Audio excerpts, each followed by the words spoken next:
guys, what's up? It's Regine Gale. Today I'm going to be reading the college essays that got me into all of the UCs that I applied to. So I applied to UCLA, UC Berkeley, UC Irvine, and UC Santa Barbara, and I got into all four of them. Two of them I got into regular decision, and two of them I got in off of the wait list. Don't forget to like, comment, and subscribe. Give me some video requests because I really love helping you guys out. Thank you so much for 500 subscribers. Also, I'll leave timestamps in the description below so you can jump to the end of one essay or to the beginning of another. And then also I'm going to be looking down a lot because I am going to be reading from my computer. So yeah, I guess I'll go ahead and just get started. Here's my handy dandy laptop, which I'm going to be reading my essays off of. So the way the UC application works is that you have 8 personal insight questions to choose from. You get to write about 4. And so it's up to you which 4 you want to choose. Really doesn't matter. Just choose the ones that you can write the best about. The 4 that will present yourself in the best way possible. Okay, so for my first essay prompt, I chose every person has a creative side and it can be expressed in many ways. Problem solving, original and innovative thinking, and artistically, to name a few. Describe how you express your creative side. And you get 350 words to answer all of these. And I wrote, I send my friend the iMessage game for the 7th time that day. She groans, yet she clicks play, for she knows I am relentless. The sound of word hunt fills our ears. I smile at my 7th win of the day. My childhood nights were not spent staying up until the AM hours on YouTube. They were spent by a dying light bulb reading the final book of the newest dystopian trilogy. These novels transported me into other worlds, where teenage girls had a voice influential enough to dismantle patriarchies and spark revolutions.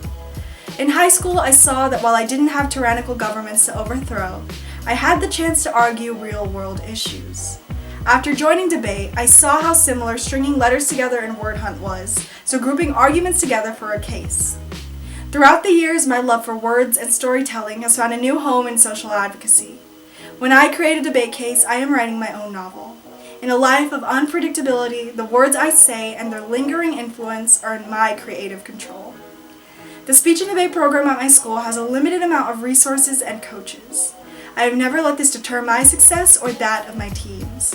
As a team captain, I take the initiative to teach new underclassmen teammates how to debate, encouraging them to use the program to develop their voice. By showing them the value of big picture perspectives, I have inspired other students to critically contemplate society's issues. My students learn how to advocate for the beliefs they develop as a result of my teaching. They see how essential it is for our generation to discuss these affairs.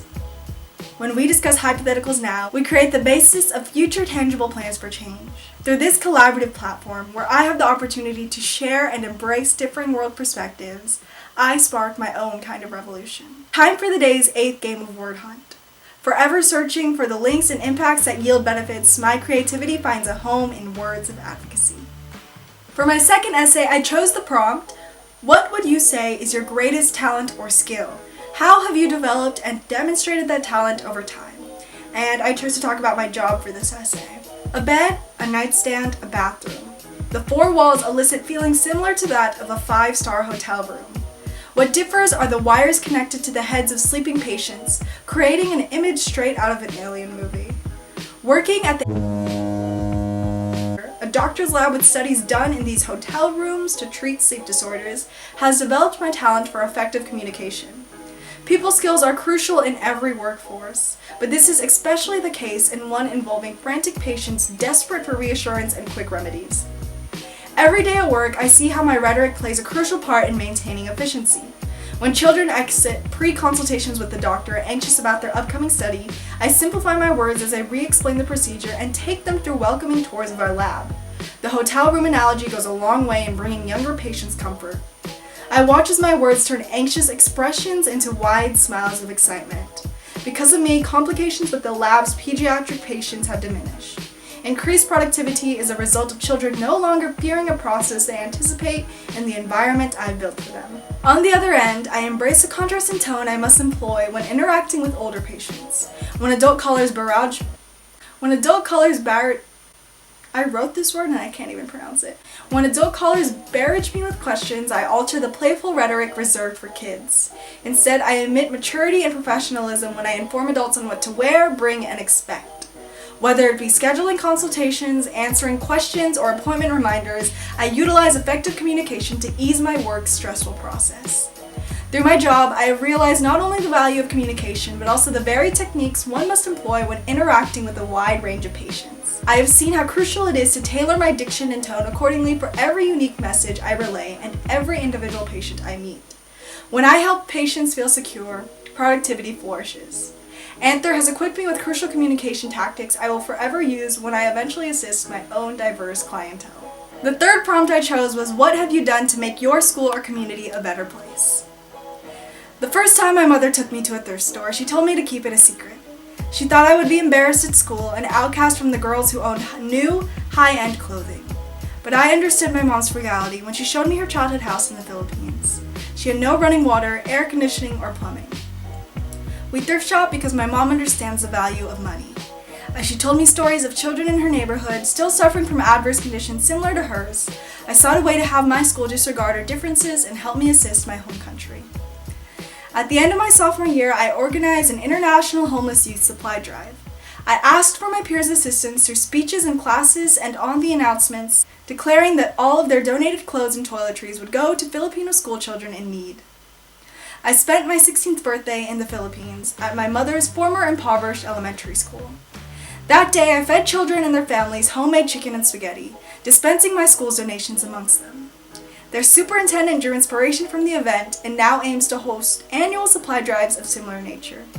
On a set date, the school will take a break from rigorous coursework to distribute meals and donations from local families to poverty-stricken school children.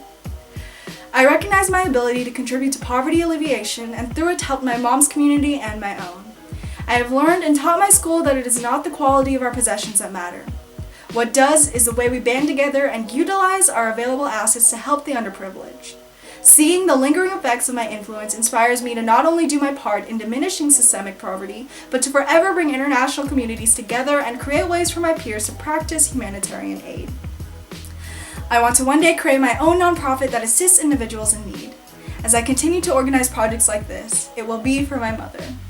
Okay, and then for my fourth and final essay, I chose the prompt, beyond what has already been shared in your application, what do you believe makes you stand out as a strong candidate for admission to the University of California?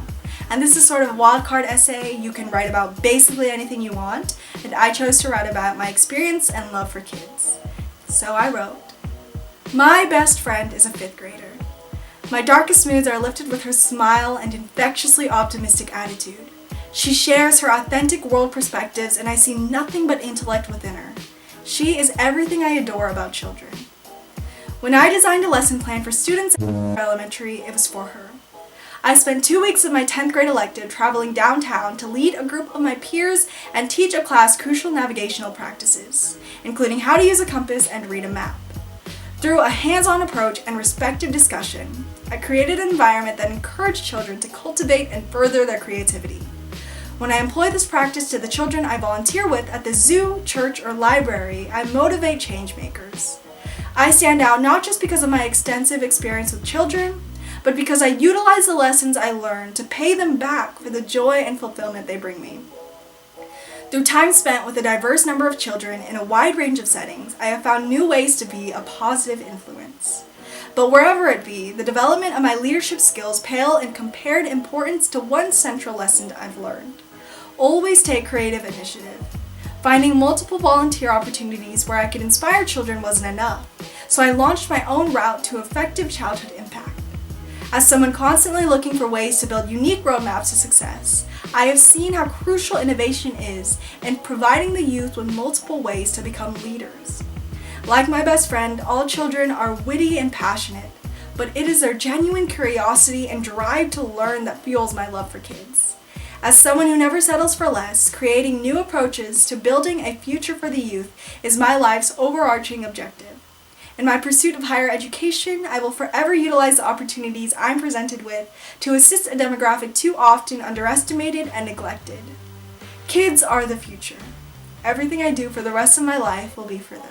Okay, so that's it for all 4 of my UC essays. I hope you guys enjoyed getting to know me. Don't forget to like, comment, and subscribe again, and then comment down below video requests. If you want me to read my Common App essays, I can do that too. If you want me to read about what I wrote down for my extracurriculars, I can do that too. Literally anything you guys want. Yeah, I hope you guys enjoyed the video, and I'll see you next time.